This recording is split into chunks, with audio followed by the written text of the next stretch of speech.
Agency वाला है, ये अपनी रोजी रोटी चालू करने के लिए उसने एजेंसी चालू करी होगी, ठीक है, मगर वो डिपेंडेंट है लेबर के ऊपर, ठीक है। वो खुद तो जा नहीं रहा राजस्थान और लड़के उठा के ट्रेन में बिठा के ला नहीं रहा। जब उसने अपनी दुकान खोली होगी तब उसके पास नौकर होंगे, जैसे हमने बिजनेस करने की कोशिश करी। फिर जब हम बिजनेस कर रहे थे तब हमने जिसको रखा, अभी आप आपको समझाना पड़ेगा, आपको समझाना। तो जब मैं वो ठेले का टाइम पास कर रही थी, तब वो लड़के जो ठेले पे खड़े थे वो कितना परेशान कर रहे थे। अब मैं थोड़ा ठेला यहाँ से घर से निकाल के वहाँ पे रोड पे खड़ी हो सकती थी, तो मैंने एक दो बार वो भी करने की कोशिश करी। तो अभी वो जो एजेंसी का मालिक है वो खुद तो आके झाड़ू पोता कर नहीं सकता। अब हमने उसको कितने पैसे दिए, 10,000 12,000 जो भी है ब्रोकरेज।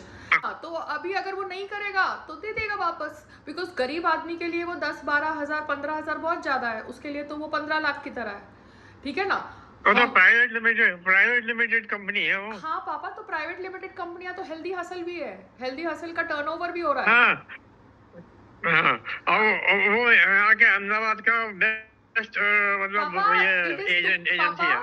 तुक्का है, अहमदाबाद में कोई दूसरी एजेंसी भी से भी पहले आपको लड़के मिले थे। देखिए भाई, आप बीच में क्यों घुस रहे हो, उसको करने दो बात, उसको तकलीफ हो रही है, वो अपने हिसाब से बात कर रही है, तुम बात कर। अब मैं भी अपने घर में पौधों को पानी देती हूँ जब मुझे लगता है कि दिन के टाइम पे बहुत ज़्यादा धूप है। क्यों? क्योंकि वो जो लड़का टेरेस साफ़ करने आता है वो कभी दोपहर को आता है, कभी शाम को आता है, कभी वो छुट्टी भी मार सकता है, बिकॉज बेचारा लड़का है, वो कह सकता है कि मैं बीमार हूँ।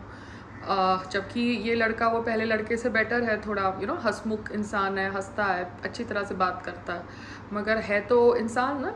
तो फिर मैं भी अपने पौधों को ज़िंदा रखने के लिए सुबह पानी कभी दे देती हूँ, सो दैट वो बेचारे ज़िंदा रहे। अभी आप देख रहे हो कि कैसे एलिफेंट को पानी से नहलाया जा रहा है, जानवरों को पानी से नहलाया जा रहा है, सो दैट बेचारे जानवर गर्मी में मरे नहीं। तो आपको समझना चाहिए कि बहुत सारी चीज़ें हमारे हाथ में नहीं होती, इसलिए मैं आप लोगों को कहती हूँ कि थोड़ा इंडिपेंडेंट बनो, फ्लेक्सिबल बनो, ठीक है ना। ना एजेंसी वाला आपका नौकर है, ना नौकर जो आपके यहाँ काम कर रहा है वो आपका नौकर है। सबके हाथ में स्मार्टफोन है, सब लोग शाणे बन गए हैं, सब लोगों को पता है कि कैसे सामने वाले को परेशान करना है। इसलिए मैंने भी एक स्प्रिंकलर रखा हुआ है, ठीक है ना। क्यों? क्योंकि मुझे मेरे पौधों को मारना नहीं है। मैं सपोज़ अहमदाबाद जाऊँ या कहीं और जाऊँ, लड़का नहीं आए तो फिर मैं क्या करूँ। बट अभी तो लड़का आ रहा है, मगर कल इन्होंने ड्रामा किया कि भैया हमारे को कोई पाइप चेक करनी है, तो मैंने बोला ठीक है करो, चाबी नीचे से लेके आओ। मैं नहा रही थी या मैं कहाँ थी मुझे पता नहीं, योगा कर रही थी, जहाँ भी थी, तो इनके पास नीचे चाबी पड़ी हुई है, तो फिर ड्रामा करने की क्या ज़रूरत है कि भैया आप चाबी दो। हम क्यों चाबी दें, चाबी जब नीचे पड़ी हुई है तो ये लोग तो चाबी नीचे जो रखी हुई है वो भी घुमा सकते हैं कल को, आप समझ रहे हो। तो I have to be very sensible when I'm dealing with this so-called society, the so-called BMC, the so-called world. तो वैसे you have to be sensible when you're dealing with your servant, your agency and with each other. चाबी नीचे से घुमा नहीं सकते, घुमा सकते हैं, कुछ भी कर सकते हैं ये लोग, तो कोई भी कुछ भी कर सकता है। फिर बोल सकते हैं कि हमारी पाइप टूट गई और चाबी हमको मिली नहीं। तो इसलिए मैंने संग्राम को भी रखा है बात करने के लिए वो सेक्रेटरी के साथ, सो दैट वो संग्राम भी वो सेक्रेटरी के साथ बात करता रहे, मैनेजर के साथ बात करता रहे, क्योंकि कल को कभी कोई इमरजेंसी हो तो संग्राम तो फ़ोन पे अवेलेबल है, आप समझ रहे हो। वरना ये लोग बोलेंगे कि हमने फ़ोन किया, चाबी नहीं मिली, जबकि चाबी नीचे पड़ी हुई है।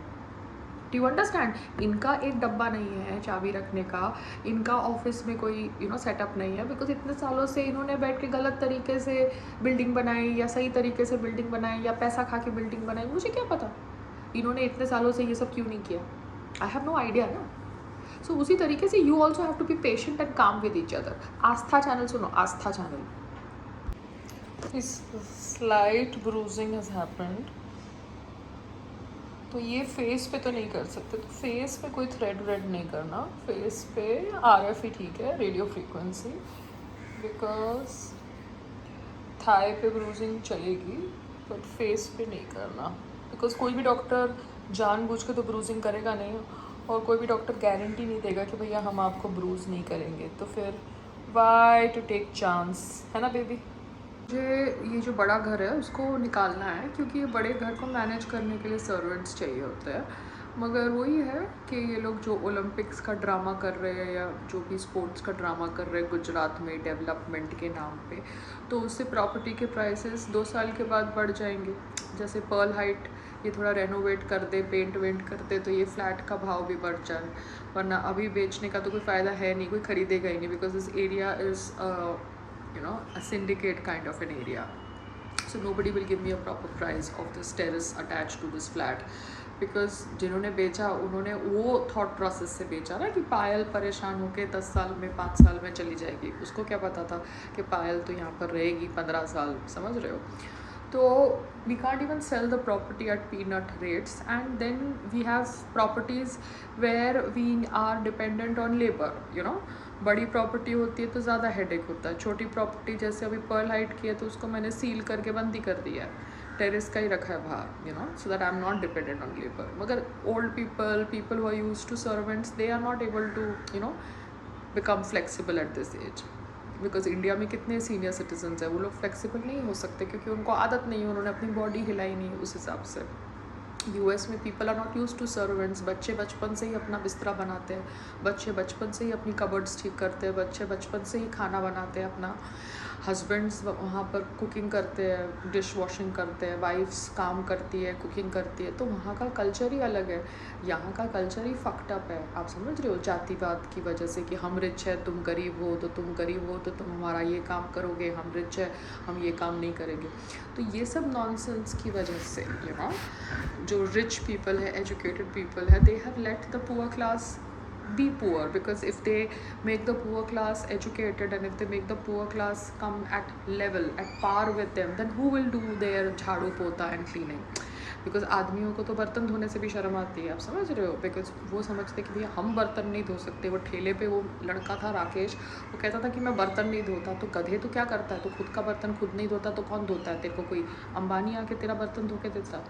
सो this male mentality in India that हम बर्तन नहीं धोएंगे, हम खाना नहीं बनाएंगे, अरे the best chefs are male cooks, but who wants to break the stereotype Indian thinking, you know, it's not possible to break it. एक टाइम था ना जब सती प्रथा भी चलती थी, एक टाइम था ना जब चाइल्ड मैरिज भी हो रहे थे, अभी भी शायद कहीं ना कहीं डाउरी होता है, और it is among all religions, not in Sanatan Dharma, okay? Muslims also take dowry, because वरना इनके इतने बेरोज़गार आदमी शादियां करके बच्चे पैदा नहीं करते, क्योंकि उनके लाइफ में और कुछ काम धाम नहीं है सिवाय सेक्स करने के और बच्चे पैदा करने के. इसलिए उनके यहाँ औरतें आती है, डाउरी लेके आती है, और वो बैठ के सिर्फ अपने बच्चे पैदा कर पाते हैं, you know. So it's a very fucking vicious circle and scary, but this is how India is fucking controlling a lot of things, you know. So India